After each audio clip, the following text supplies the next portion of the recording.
हम कहेंगे कि ये वस्तु गतिकारी है। और अगर उसकी पोजीशन ही ना बदले तो क्या कहेंगे आप? विराम में दो चीजें होती हैं। क्या चीज? विराम और एक क्या होता है? गति। विराम और गति में इसमें जो है सिचुएशन नहीं बदलता, पोजीशन नहीं बदलता, वस्तु स्थिर होता है। ठीक, टाइम के रेस्पेक्ट में वस्तु में कोई भी मूवमेंट नहीं होता। तो मोबाइल रखा हुआ है बेंच पे, बुक रखा हुआ है, पेन रखा हुआ है, क्या इसमें कोई मूवमेंट हो रहा है? क्या इसमें कोई डिस्प्लेसमेंट हो रहा है? पोजीशन चेंज हो रहा है? नहीं चेंज हो रहा है। अब देखो, अब इसको चेंज कर रहे हैं टाइम के रेस्पेक्ट में, इसका बताओ स्थिति बदल रहा है कि नहीं बदल रहा है? बदल। तो इसको क्या कहेंगे आप? गति में है।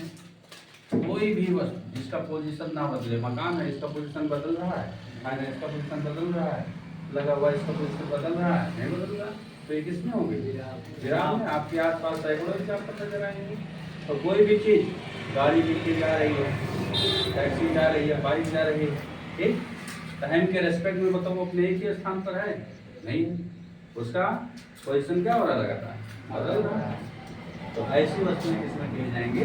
गति में कही जाएंगी। ठीक, तो किसी भी वस्तु के लिए अगर वो गतिमान है, तो जब गतिमान रहेगा तो हो सकता है उसका स्पीड बदल जाए, या हो सकता है कि उसके स्पीड में कोई चेंजिंग ना हो, या हो सकता है उसका स्पीड धीरे धीरे घट रहा हो, वेग हो सकता है उसका बढ़ रहा हो। ठीक, तो ऐसे कंडीशन में जब वेग में बेटा परिवर्तन आ जाता है तभी हम कहते हैं कि उसमें त्वरण आ गया। ठीक, जैसे कोई गाड़ी चल रही है तो चलेगा तो जीरो से, वेग उसका कितना रहेगा? जीरो। लेकिन मान लो गाड़ी स्टार्ट कर दिया, रनिंग पर है और उसका कितना है? 30 किलोमीटर पर आवर। ठीक, इतने पर उसने कांस्टेंट कर लिया। अब यहीं से हमको एक्सीलरेशन यानी कि त्वरण का मेजरमेंट करना है। त्वरण का मेजरमेंट करने के लिए हमारे पास दो ऑप्शन है, या तो उसका स्पीड हम स्लो कर दें, एक्सीलेटर को देखो, या तो स्लो कर लें और या तो बढ़ा लें। तो किससे बढ़ाते हैं बताओ? कैसे बढ़ाओगे स्पीड? भाई दाहिने हाथ में एक्सीलेटर, एक्सीलेटर ही तो लगा रहता है, तो एक्सीलेटर ही तो है एक्सीलरेशन। एक्सीलेटर से क्या बना है? एक्सीलरेशन, इसलिए उसको कहते हैं त्वरण। तो जब तक जो है स्पीड में चेंजिंग नहीं करोगे तब तक त्वरण नहीं आएगा। ठीक, देखो स्पीड और वेलोसिटी दो अलग अलग चीजें होती हैं। अगर स्पीड में डायरेक्शन शामिल करोगे तो वो वेलोसिटी हो जाता है वेग। ठीक, वेग में डायरेक्शन शामिल हो जाता है और चाल में जो रहता है स्पीड में उसमें डायरेक्शन नहीं रहता। राशियों के बारे में आप लोग पढ़े होंगे, सदिश राशि अदिश राशि है। तो वेग जो है वो सदिश राशि है क्योंकि उसमें डायरेक्शन एंड मैग्नीट्यूड दोनों शामिल होते हैं, दिशा और परिमाण। लेकिन चाल में केवल और केवल परिमाण होता है, मैग्नीट्यूड होता है, डायरेक्शन नहीं होता, दिशा नहीं होती। तो यहाँ पर एक्सीलरेशन कैसे रहेगा? जब एक्सीलरेटर कोई तो क्या तो बढ़ाओगे या तो घटाओगे। मान लो आपने स्पीड बढ़ाया गाड़ी का, अब 30 से अगर आपको यहाँ पर 70 ले जाना है तो डायरेक्ट तो 30 से 70 पहुंचेगा नहीं। आजकल डिजिटल चल रहा है, उसमें 30 से 31, 32, 33, 34, 35 करके जाएगा, है ना? तो ये 30 से शुरुआत हुआ, कहाँ तक आया? 70 तक। अब यहाँ पर आपने फिर से कांस्टेंट कर लिया, आप उसको ना घटा रहे हैं ना, चेंज हो गया कि नहीं? 30 से कितना पहुंच गया? कुछ टाइम तो लगेगा कि नहीं लगेगा? टाइम लगेगा। मान लो कितना टाइम लग रहा है? 10 सेकंड। कितना टाइम लग रहा है? 10 सेकंड। अब इसका भी मात्रक जो हम समझते हैं कि मीटर प्रति सेकंड में, किलोमीटर पर आवर में ना मान करके मीटर प्रति सेकंड में मान ले रहे हैं। ठीक, तो 30 से 70 पहुंचे जिसमें कितना समय लगा? 10 सेकंड। 10 सेकंड का समय लगा।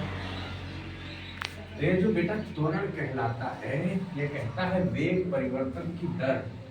त्वरण क्या कहलाता? वेग परिवर्तन की दर।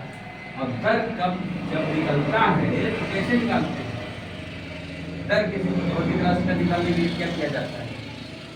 टाइम से भाग दे दिया जाए, समय से क्या करते हैं? तो जो की दर लिखी है उसको हटा दो और इस पूरे को क्या पढ़ोगे आप? वेग परिवर्तन की दर पढ़ोगे। दर निकालने के लिए क्या करते हैं, समय से भाग देते हैं। तो किसका परिवर्तन हो रहा है, वेग का परिवर्तन किसके रेस्पेक्ट में हुआ, टाइम के रेस्पेक्ट में हुआ। तो इसी वेग परिवर्तन की दर को ही क्या कहेंगे, अब तुम्हें बताना त्वरण आएगा कैसे। तो ये लिखा है वेग परिवर्तन, वेग परिवर्तन। तो 30 से बताओ 70 हो गया तो कितने परिवर्तन हुआ, 30 से 70 तक पहुंचने कितने परिवर्तन हुआ। आज तुम्हारे जेब में 10 रुपया है, कल तुम्हारे जेब में 50 रुपया हो गया, कितने परिवर्तन हुआ, 40 के। तो 30 से 70 में 40 का परिवर्तन आया। अब तो समझ के अंदाजा लगा लिया 30 से 70 पहुंचे तो 40 का डिफरेंस है। किसी भी चीज का परिवर्तन निकालने के लिए कई फिजिकल क्वांटिटी आपके सामने आती रहेंगी। हर चैप्टर में जो है अलग अलग परिवर्तन आप निकालोगे।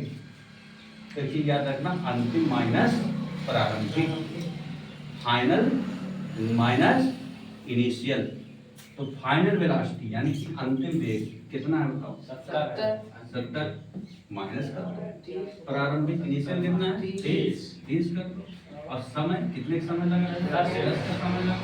इससे घटाए तो बताओ 40 बटा 10, अब बेटा कितना 10, 40 बेटा कितना आ गया, कितना आ गया 4 मीटर प्रति सेकंड स्क्वायर।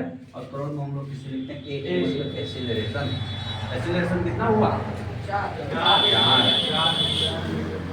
ठीक है। तो यही होता है त्वरण। अब ये त्वरण में जो है 3 कंडीशन है, कितना कंडीशन, 3 कंडीशन। ये जो त्वरण होता है बेटा, ये पॉजिटिव भी हो सकता है, नेगेटिव भी हो सकता है, और शून्य भी हो सकता है।